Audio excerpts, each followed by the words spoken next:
Miskin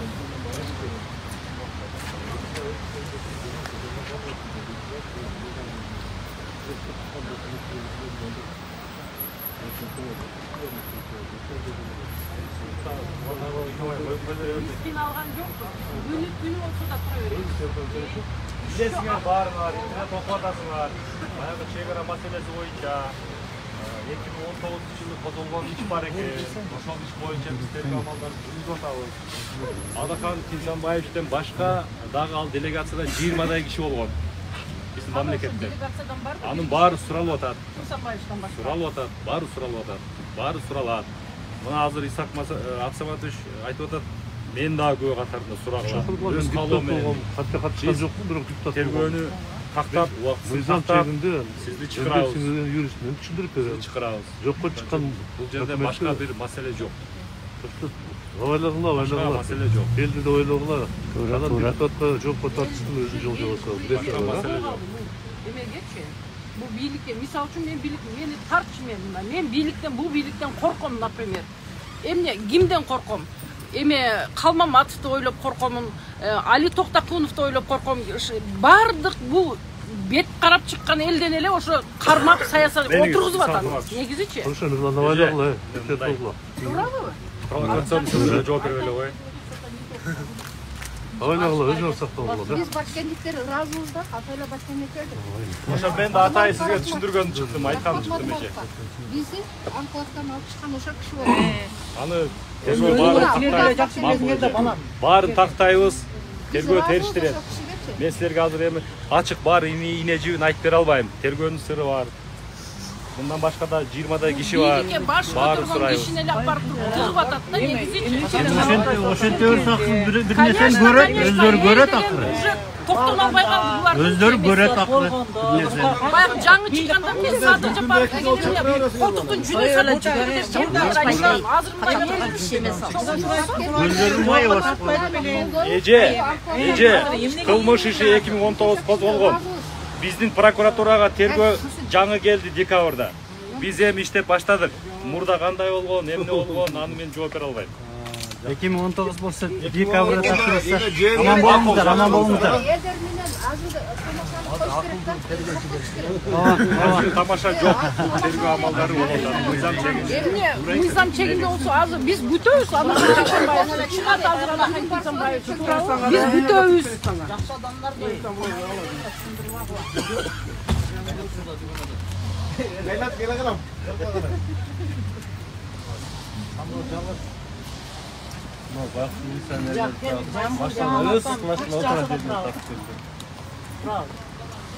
Анын вообще ел уже болбой калды дагы.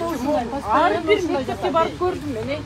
Охранага ата-энелер акча чогултушат, тепличкаларга чогултушат. Карма ошолорду кармап тык элеңди алмаштыр тетиги директорларындычы. Келип эле карапайым калкты. Булардын көзүн май басты. Мына Калмаматовдун бере турган эчтекеси жок. Калмаматовдун бере турган акчасы жок. Аны азыр тыкты анычы. Башкаларды тыгат чыгарат. Алардын акчасын алып атат. Туурабы? Топ-туура. Калмаматовдун акчасы жок. Аны чыгарбай. Бетке чындыкты айтты, ошон үчүн аны камады. Деген эмес.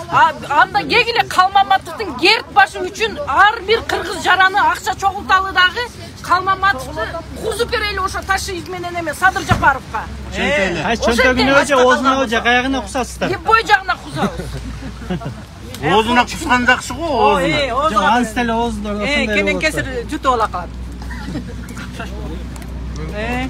Башка айла жок да, башка айла жок. Алып келип эле камап атат дагы 5 күндөн кийин чыгарып атат да, 5 10 күндөн кийин чыгарып атат да, туурабы? Акылбек Жапаровду деген коккуй мына камадык болду, бүттү деди эле, кече мына тойлоп жүрөт. Алып чыкты. Антин акча көп болуш керек да, бөлүш керек. Булардын политикасы жалган. Мен булар мен үстүнөн нече жыл жашап келдим. Мен Ташиевдин от тигдо эмек билем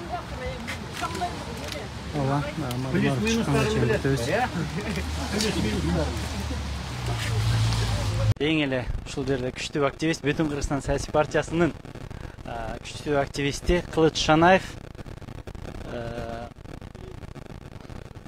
бир аз маалымат берип коюп кармабайм ба? Биз бүгүн баягы саясий куугунтук деп эле так эле айтышыбыз керек. Бүгүн саясий куугунтуктун көзү отурабыз.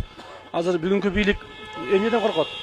Бүгүнкү бийликтин коркону ошол Мадымаровдун эки эле күндө парламентте кандай тартипке алып келип койгон болсо, эртең бийликти да ошондой тартипке алып келет деп коркот. Бүгүн баягы эртең отурумдар башталат, өкмөттүк отурум келет, өкмөттү чакырат, ошол өкмөттөрдү баягы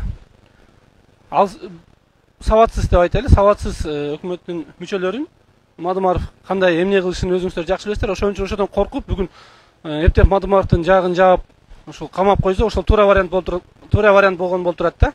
Биринчи баягы Мадымаровдун бул саясий аренадан жок кылуу максаты ошондон. Бийлик эптеп буну жок кылса, ошо каалагандай пландарын ишке ашыра алат, өзүнүн каалаган максаттарынын баардыгын ишке ашыра алат. Анан эртең баягы бүгүнкү түшүп бараткан аброюн бир аз болсо көтөрө алабыз деген ойдо да. Негизи баягы протокол боюнча протоколду айтып, азыр Исхак Абсаматович айтып кетти го, 1 жылдан жокко чыккан, анан анын кайра козгоштун кереги жок деп. Ана баткендиктер өздөрү айтат, жылда баткендиктер бүтүн Кыргызстан саясий партиясына эң көп добушун берет. Ошол баягы жакшы бир иш жасаган үчүн берет да. Анан жаман ушу жерди бербедиң деп бербейт да.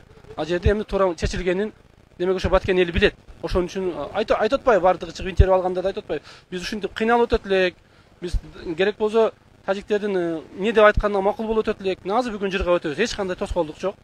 Мына ошонун негизине шылтоолоп, биринчи протокол менен токтомдун айырмасында билбей эле урдуруп соктуруп, биздин баягы коомубуз ушундай тарбияланып калыптыр да акыркы мезгилдердечи. Билип билбей эле до конца болуп алдык да. Ошого азыр булар үчүн эң ыңгайлуу вариант Мадымаровду саясий аренадан алып коюу, камап коюу. Туура болуп турат, себеби каалаган ишин ишке ашыра алат. Эгер Мадымаров сынса, анда биздин мамлекетте элита да сынат, коом да сынат. Бүтүн баардыгын каалагандай башкарылат, диктатура орун алат дей бергиле да. Себеп башка эч ким башын көтөрүп чыкпайт. Себеби Мадымаров менен соодалашуу да мүмкүн эмес. Эч кандай соодага да барбайт.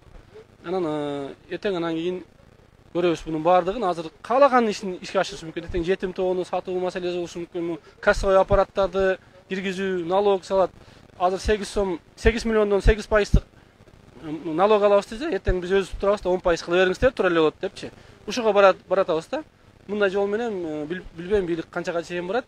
Бирок мына арты жакшылык алып келбейт. Бирөөгө кандай жамандык кылсаң, ал экеселеп кайра кайтышын унутпашыбыз керек да. Жашоо бумерангдап коет.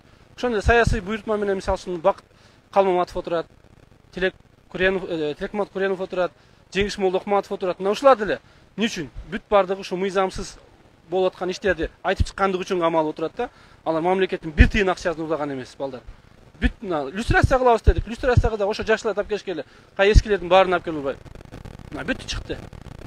Мамлекет талап тоно урдагандан бардыгы чыкты дагы. Мамлекет үчүн күйүп, ким чындыкты айтса ошонун бардыгы азыр күндө камалууда да.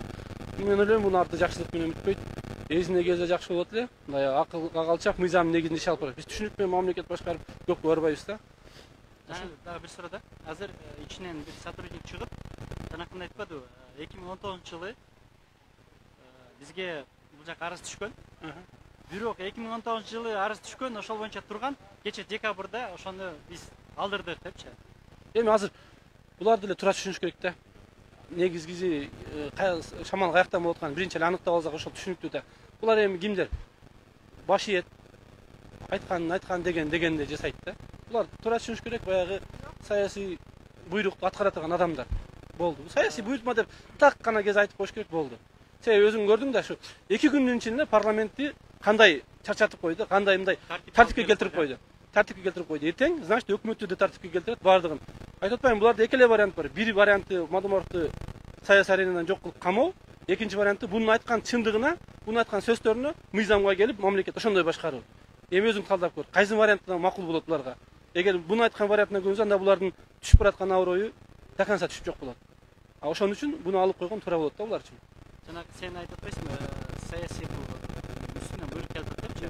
Бул жакта сотрудник өзү ошону таштап койду да. Себеп дегенде эртең менен келип кеткен. Андан кийин президент өзүнүн билдирүүсүн жасады. Андан кийин эле кайра чакыруу кылышты да буларчы. Бул деген мен ойлойм да, президент мындай нерселерге чейин майданбаш керек да. Мындай нерселерге чейин киришип, майданып, эми көрүп атабыз да, ар бир нерсе комментарий берип, билбейм азыр коомчулук өзүн комментарий бериш мүмкүн. Мага комментарий берген уже.